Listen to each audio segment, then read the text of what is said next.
it's DJ Lindsay Luv, and I am so excited to be participating in Project Zero's Creating in Captivity series. To learn more about their amazing organization, please visit weareprojectzero.org.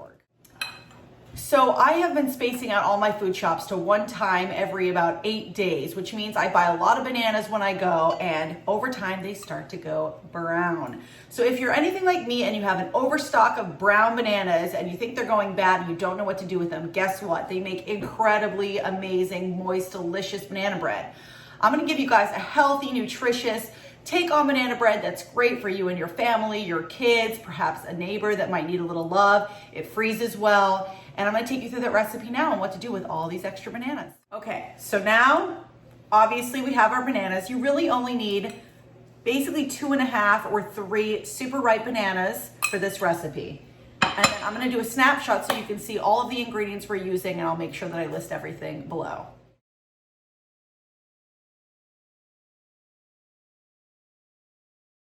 Now, you're going to just spray some coconut oil spray, or use some coconut oil or whatever you like to just basically grease your pan, bread loaf. I used a bread pan. And then you're going to take real coconut oil, not spray, and you're going to put it in a bowl and just microwave it for about 20 seconds until it just melts down and it's liquefied.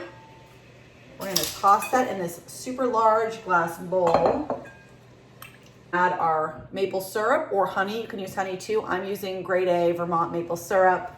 And that was 1/3 cup of coconut oil, 1/2 cup of maple syrup for this recipe. See all that. So you see we've got the oil and the maple syrup together. And we're gonna take a whisk and we're just gonna whisk it up.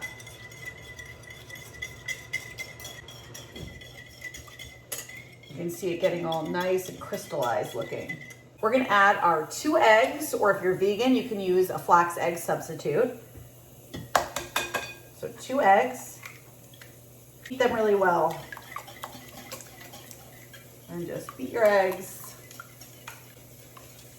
We're going to separately, in a separate glass bowl, take all 3 bananas and mash them up. So we're gonna take our bananas. They're gonna be super easy because they're so ripe. See, that one just kind of popped right out. So we're gonna take those super ripe bananas, toss them in this bowl.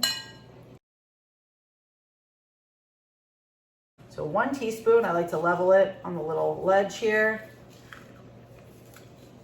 Okay, it's brand new, so it's getting a little funky. Okay, a teaspoon of baking soda, 1/2 teaspoon of salt,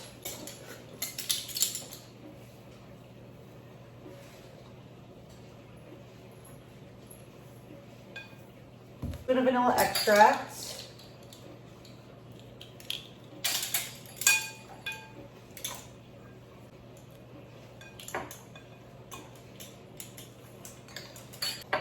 and cinnamon. And I just throw as much, I love cinnamon, so I just go I don't go crazy with it, but I kind of just dust it. So can't forget 1/4 cup of milk. I'm using an organic unsweetened almond milk, but you can choose any milk of your choice, including real milk.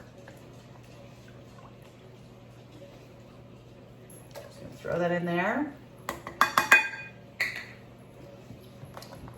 We're gonna whisk it one last time.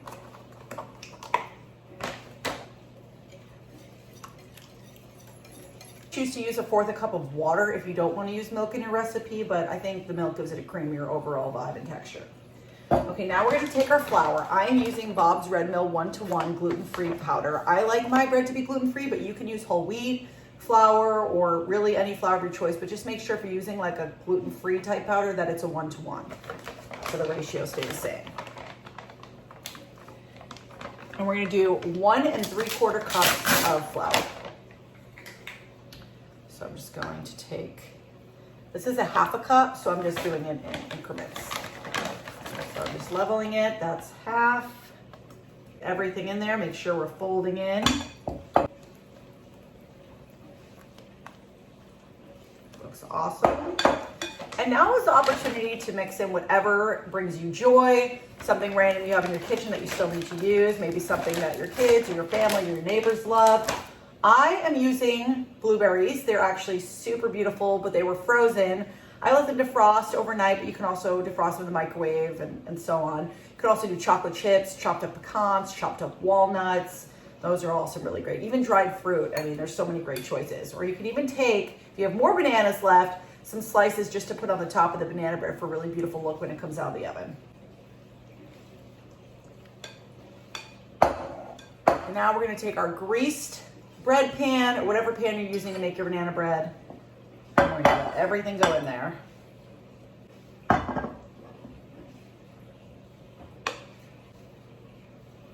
Actually going to take a knife and I'm gonna do a zigzag shape on it so it bakes and has a beautiful top. So what you do is you just take the knife and you just run it in a zigzag pattern so it has a swirl effect when it cooks.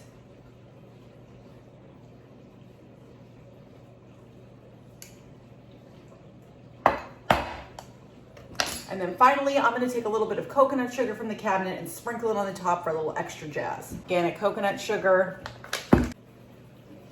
And if you want any extra health benefit, you could take some organic chia seeds or flax or whatever it is you like, and you could even sprinkle a little of those on top too.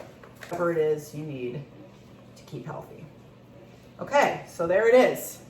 She's ready to go in. She's a beautiful swirled effect, some cool ingredients on top. Blueberries mixed in, she's going in the oven.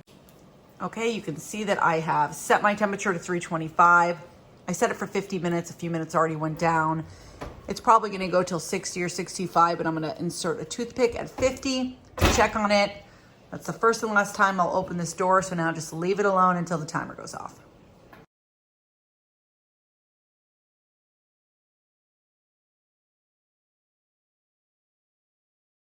Obviously, I am a DJ, a music supervisor, so there needed to be a music component with this banana bread. So I'm going to list below this video a swipe up link to my Spotify profile, which has so many incredible playlists that are great for your baking at home.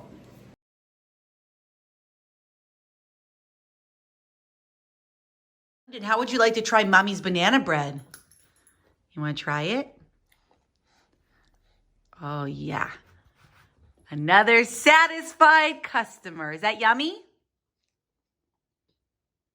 Looks yummy to me.